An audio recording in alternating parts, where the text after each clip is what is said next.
Hey trumpet nerds, welcome back to John Talks Trumpet. Have you ever wondered why different mouthpiece brands have a different shape on the outside? That shape and weight is called the mouthpiece blank, and it has a surprising number of effects on how a mouthpiece plays. This week we'll be talking about all 5 of the mouthpiece blank modification projects I've had done, and what I've learned from each of them about the effects of mouthpiece weight on the playing characteristics of mouthpieces.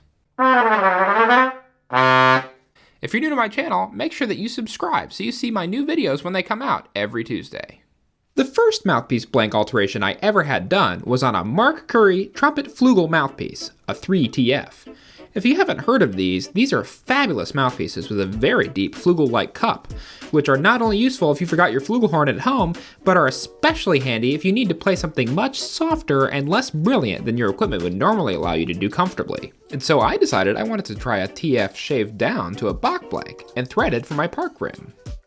I've carried one of these around with me ever since my ASU days at the insistence of my teacher, Dave Hickman, and it has been crucial for use on the job, but also for various orchestral audition excerpts. Think second trumpet parts of Beethoven Violin Concerto or the opening to Schumann 2. The next blank alteration I had done was on a Yamaha 17B4.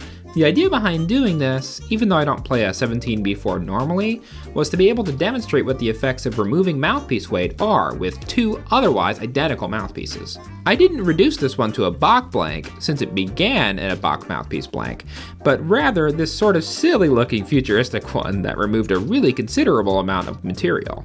We'll come back to these a little later. Since I have the same mouthpiece in 2 weights, I can use them to demonstrate some of the things that I've learned about mouthpiece weight in general. My third mouthpiece blank project was on 2 B&S 7E mouthpieces that I owned that were the same vintage. This was my Piccolo mouthpiece at the time, and I wanted to have the second one altered to resemble the ultralight Schilke Z series mouthpieces, which have a really cool skeletonized look to them. I also had a Monette Prana mouthpiece, a C4, and it had always been a weird goal of mine to spec one of these mouthpieces and create a truly disguised Monette mouthpiece in a Bach blank and see if it would teach me why these mouthpieces have the unique blank design that they do.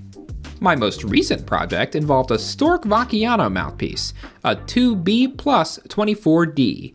Standard Stork blanks are different enough from Bach blanks that they cannot be lathed down to resemble a Bach, but I still wanted to try a Bach blank Stork due to my insatiable curiosity. A friend of mine found a custom one in an appropriate size on eBay that was in a custom super heavyweight, a perfect candidate for reduction to a Bach blank, or almost. We discovered that when attempting to do this, that it would only end up being approximate due to the shorter rim height, and the width of the mouthpiece was narrower just below the rim compared to a Bach, meaning the outside blank shape would be a little funky, but I think it looks really cool. Okay, so what have I actually learned from doing these mouthpiece blank alterations? Well, something I noticed as early as the very first project I did, the Curry 3TF, was that a lighter mouthpiece blank seems to emphasize the higher overtones versus a heavier mouthpiece blank, which dampens the higher overtones, favoring the lower ones, making the sound a little bit duller. I can demonstrate this using the amazing Overtone Sensor that's available on the Tonal Energy App. You can find it underneath the Analysis tab, and then going up to the middle left-hand side and choosing the green bars, like bar graph looking thing. They call this the Harmonic Energy Series sensor, but really what it's showing you is the fundamental, which is the tone that you're hearing, and then all the overtones that are present in the sound. This is a really convenient way to compare different mouthpieces. Okay, here's the standard weight Yamaha 17B4 on a middle G. Okay, now I can double tap to pause the readout.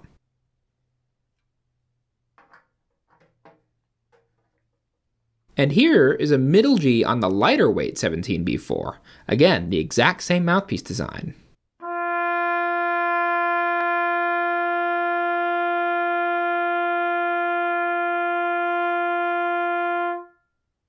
Now we can compare the blue, which is the regular weight, to the green, which is the lightweight, and see that the higher overtones on the right-hand side are much more present on the lighter mouthpiece compared to the regular weight one.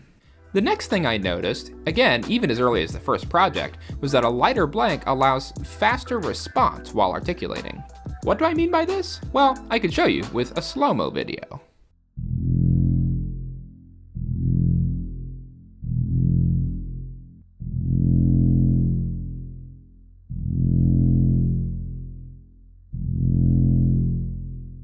Do you hear how the sound blooms a little bit sooner with the lightweight mouthpiece? From my perspective, as the player, it feels like my lips actually start to vibrate a little quicker on the lighter weight mouthpiece, even like it takes less energy to start each note. Okay, this third thing I learned from my experiment with the B&S 7E Piccolo mouthpieces. The lighter the mouthpiece is, the more feedback that you get. Feedback refers to how clearly you can hear your own sound from behind the bell of the trumpet. To demonstrate this with the B&S Piccolo mouthpieces, I will play a short lick on both the regular weight and lightweight mouthpieces and place the microphone behind the bell near my head. Regular weight.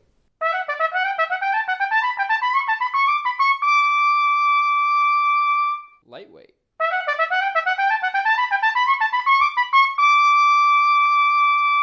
Can you hear that the lightweight one has more presence behind the bell? Okay, it might be a little bit hard to hear, but trust me, from the player's perspective, I can definitely hear much more of my own sound from behind the bell with the lighter weight mouthpiece. I find that having a mouthpiece with the same or similar blank to the members of your orchestra section can be really helpful because it allows you to hear the same level of feedback, making it easier to hear timbre and pitch differences. This is one of the reasons I've grown to prefer the Bach blank, simply because statistically, most orchestral trumpet players perform on mouthpieces that are either in a Bach blank or have a similar weight to a Bach blank.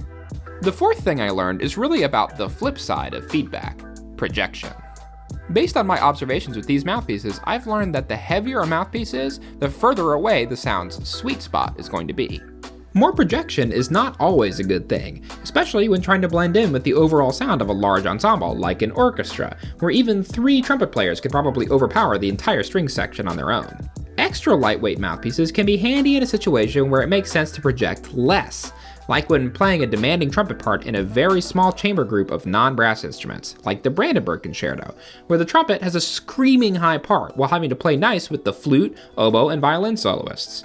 That way, theoretically, you can play at a comfortable level of exertion without covering everybody up. Okay, the last and perhaps most nuanced thing I learned was when I was altering the Monette Prana mouthpiece. Of course, I am not at all acclimated to Monette mouthpieces and their unique design. This one has a 15 throat and basically a tenor trombone sized backbore, so even in its original blank, I did not feel comfortable playing on it. But after altering it down to the Bach blank, I learned that the extra weight of the original Monette Prana blank helped make the slots more defined, balancing the much larger backbore size, which normally allows the note to be manipulated more in the slot. As a result, the Bach blank version of the Monette Prana has super wide slots. This allows you to bend the note very far up and down before the note jumps to the next partial. I can demonstrate this on the 2 Yamaha mouthpieces I have. Listen how on the regular weight mouthpiece, when I push the note sharp, it gets much softer and less resonant.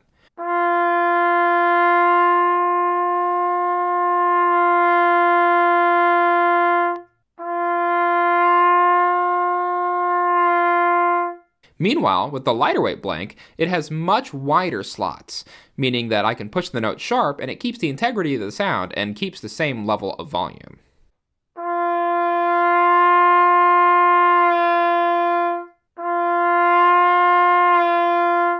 Here's a table for quick reference about the different playing characteristics of lighter weight and heavier weight mouthpieces.